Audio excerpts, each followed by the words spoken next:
Hey, this is Captain Banzai. Today we're going to take a look at the Sony A6000. This has been out a long time. It's an interesting camera. We're going to check it out. Thanks to Camera for letting me try this camera out at their shop. A6000 is a pretty standard mirrorless camera. It has a 24 megapixels. It has an APS-C size sensor. It has the E-mount. Now it does have a few features that are a little bit lackluster compared to the new stuff, but it is a cheaper camera. They've been lowering the price steadily over the years, many years. It's also available used, of course, which makes it even more appealing to check out, although a lot of the time it's not even sold with the lens in those situations. I do think the 16 to 50mm kit lens is actually pretty interesting on this camera. It's a power zoom type lens. That means in video you can actually zoom in and out, which is a really nice feature for those situations. And it's pretty compact, so if you can get the kit lens, I say get it because it's unique and interesting. It does not have a touchscreen. It does tilt up and down. It does not face the user, face the lens, which is a drawback, but you have to jump up to the A6400 to get that feature. Now, I do think the A6400, it's quite a bit more expensive, almost double at the moment,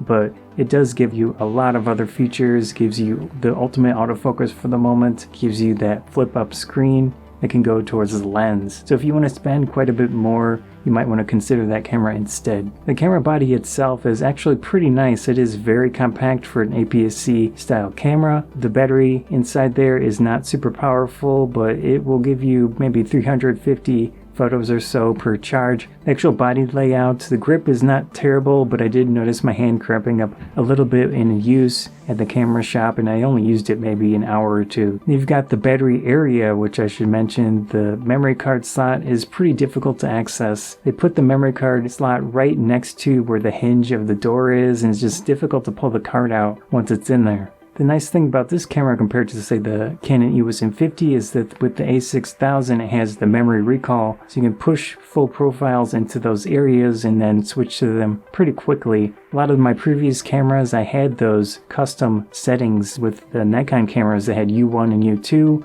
where I would have a custom aperture priority mode, one for manual video, or one for flash photography, and those were just super nice to quickly, conveniently switch between groups of settings. With these videos, I don't have a huge amount of time to try out the camera, but I do try to get some use out of the autofocus, and it seems pretty decent considering how old the camera is. It does still have the 179 phase detect autofocus points, which is really nice to see because it does improve the situation, especially in video usually. Camera does have peaking with manual focus. That's always nice to see if you want to put manual lenses on there.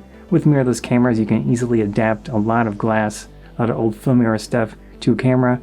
So having peaking is really important. I did notice, interestingly, it has a Z-per feature, which is good for video work to show where blown out areas of the screen are, and that's just a really nice feature to have. Again, with the Canon EOS M50, it doesn't have anything that advanced. It does have an electronic viewfinder in the camera that's nice to see, especially at this price point now that it's at. It's not amazing, but it's good enough. One of the big drawbacks of this camera, say compared to the M50, is that this does not have a mic port. I think it's a pretty bad drawback, especially with the video stuff that I do.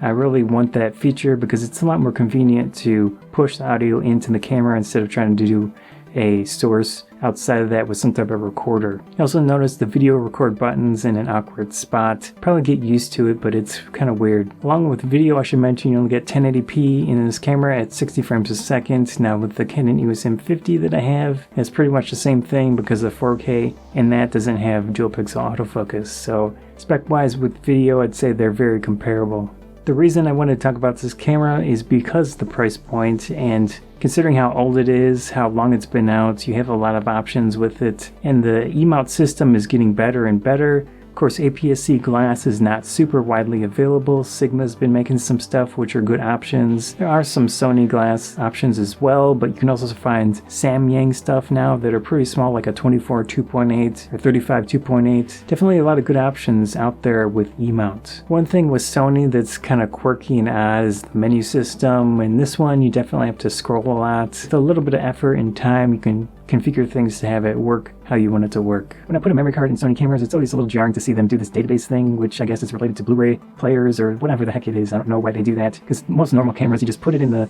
camera, put that card in the camera, and then just take a photo and boom, that's it. But Sony, oh no, you gotta make this database thing, and okay, yeah, what's the point? I don't know. And then they hide the video files in these multiple directories under whatever, because Blu-rays or something, I don't know.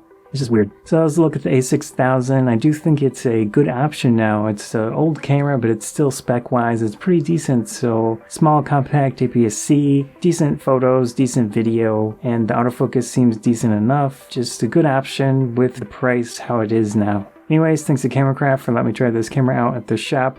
Always appreciate it. And again, thanks for checking out my video. Hope you enjoyed it. If you did enjoy it, please consider subscribing. Helps me out a lot. Likes and shares help out a lot as well. Thanks again.